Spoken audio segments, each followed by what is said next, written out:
We spend way more time looking at the inside of the truck from the driver's seat than we do from the outside looking in. And it needs to be comfortable, and it needs to not smell. And stuff needs to work. Like every other system in your truck, it can get expensive and overwhelming if you just try and replace everything. And some pieces can be restored and repaired, even with newer vehicles and plastic parts.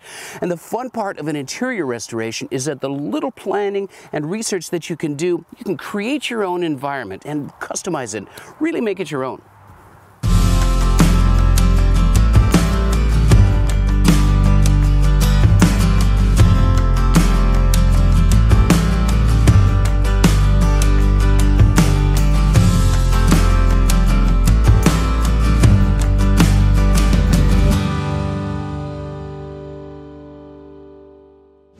If you think about it, the inside of the cabin, particularly the driver's seating area, well, it's a living space.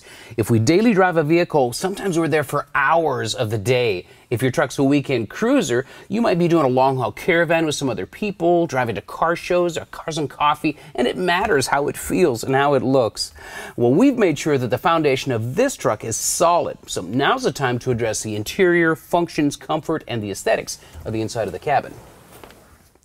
So keeping in mind the restoration plan we put together, the interior gets restored before the bodywork. Why? Well, a couple of good reasons. First, if you've got a fresh paint job, the last thing you want to do is to drag seats and door panels and a bunch of tools in and out and over top of a new fresh paint job. The interior goes before the paint job. Secondly, if you're doing your truck in stages, well, you can get it running and driving right. That's one stage. Then tackle the interior, get it nice and comfortable. That's another stage. And then you can do the exterior and do it all in stages in small bites, which is all part of eating your elephant. Like every other section, the interior needs its own plan and outline. Treat it like a separate project because it is a whole separate restoration. Carefully make notes, take pictures, look at catalogs, surf the web and find out what you think you want to do for improvements and what you want to keep and to restore.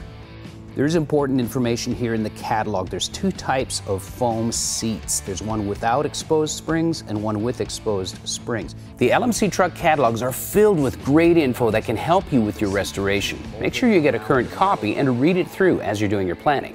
So here's the plan of attack. We're going to gut the interior, but we're going to do it in an organized and methodical manner, and we're going to bag and label all of the fasteners. And that way, once we take this thing apart, we can figure out along the way what needs to be restored and what needs to be replaced.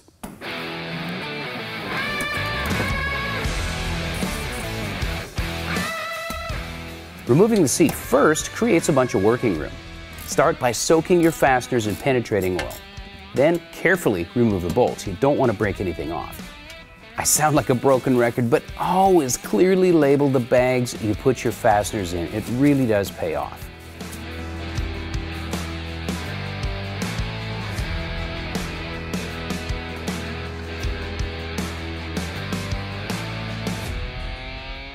Fresh paint or no fresh paint, you want to protect your sheet metal and gaskets if you're removing the seat by yourself. It's heavy and it's awkward, but you can remove it without damaging anything if you're careful and you got a packing blanket.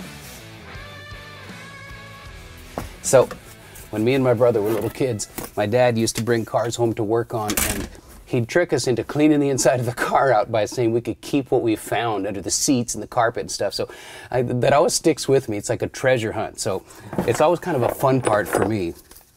So we got two new ratchet straps. These are important. Speaker grills. And the previous owner left us tools. I have new tools. This looks like a 1/4-inch nut driver. We got two flathead screwdrivers, a box wrench, and a little 3/8 wrench, and Allen key. So I don't know, this is kind of fun. I might send these back to Arnie. I don't know, he might want these ratchet straps, but I'm keeping the tools.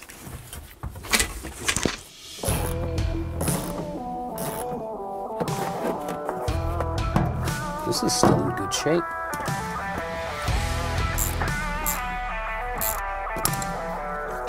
Disassembly of the rest of any interior is pretty straightforward. You're going to find some fasteners, and in newer trucks, you're going to find a lot of clips holding plastic panels in place. Be gentle when removing them and try to find where the clip is attached. Then, gently pry upwards or outwards at the clip's location. It's so easy to do damage to parts by getting impatient and in a hurry. Vacuuming the debris from the floor gives you a great opportunity to look closely at the condition of the sheet metal. Then you can assess if you need to do any rust repair before moving forward with parts replacement or restoration. So, didn't find any more tools, but I found 25 cents, 2 roofing nails, a lock washer, and a zip tie. What I didn't find is rust. This cabin, the whole floor, even down to the rockers, is completely rust-free. That's where an inspection when you're buying the truck really pays off. We looked at this thing up, down, sideways, from the bottom and the top, and it didn't look like there was any rust there, and this confirms it. We're in good shape. We've got a good solid cab, and now we've got a foundation, keep harping on that we can build from. It's good.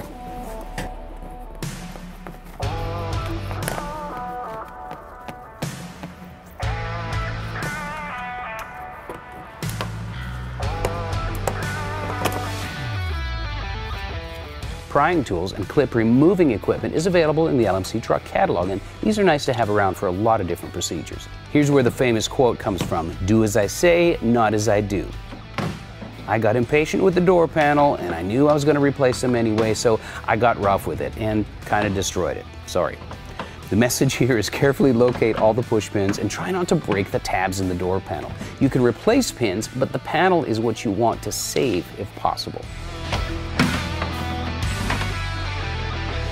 Now, the rubber floor mat has outlived its time, it's done its job, and we knew we were going to replace it anyways with a carpet kit out of the LMCTruck catalog. The insulation underneath it is going away too for something that does a better job and doesn't smell quite as much. So the rest of the interior, despite being very, very sun-faded, is actually in pretty good shape. There's some things you need to look for when you're inspecting to see if they need to be restored or replaced. Things like this. These spring steel clips are what hold it into the pillar panel on the truck, and they're just bradded in with a plastic bit that's melted in. They're very easy to break off, but both of these are in really good shape. This is what you're looking for. If these are in okay shape, well, the outside can be easily scuffed and color changed, and we'll show you exactly how to do that in a bunch of different colors. Now, these door pulls, that's a different story. Yeah, they're faded, but look, they're cracked and they're shrunk, and everything, the upholstery is pulling back from the framework. These are done, they're available, so they're going to get replaced. The push-in clips, well, they're long gone. They broke off in the door, but these pockets, this is most important. The clips can be replaced, these pockets cannot. They're all in good shape, so this trim panel could be reused again. They're sun damaged and they're starting to deteriorate a little bit. Plus, we've got an upgrade that we can do in the catalog and upgrade to a later model style with a better pocket and a newer pull. So we're going to replace the door panels, and they come with the inner weather seal already attached, which is a good thing because I got a little heavy-handed with that. Sorry. So we've got a few things on the shopping list, but most of this stuff can just be cleaned up, color changed, and reinstalled, especially since most of the spring steel clips on the back sides are in good shape. That's the key, making sure that the parts can be reattached before you spend time prepping and painting them. So we know what our marching orders are. We're going to start with the foundation and put some new insulation down to the bottom of this truck. One last round of cleaning is done with a glass cleaner and paper towels on the floorboards. This makes sure we're not trapping any dirt or debris, and it'll make sure our tape sticks. We're using a sound deader and heat shield kit that's die cut to fit this truck and installs easily either with spray adhesive or with aluminum tape.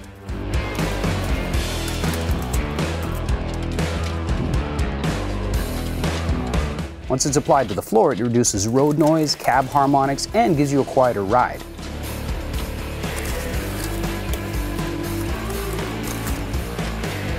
It also has 2 layers of fiber-reinforced foil that reflects radiant heat as well.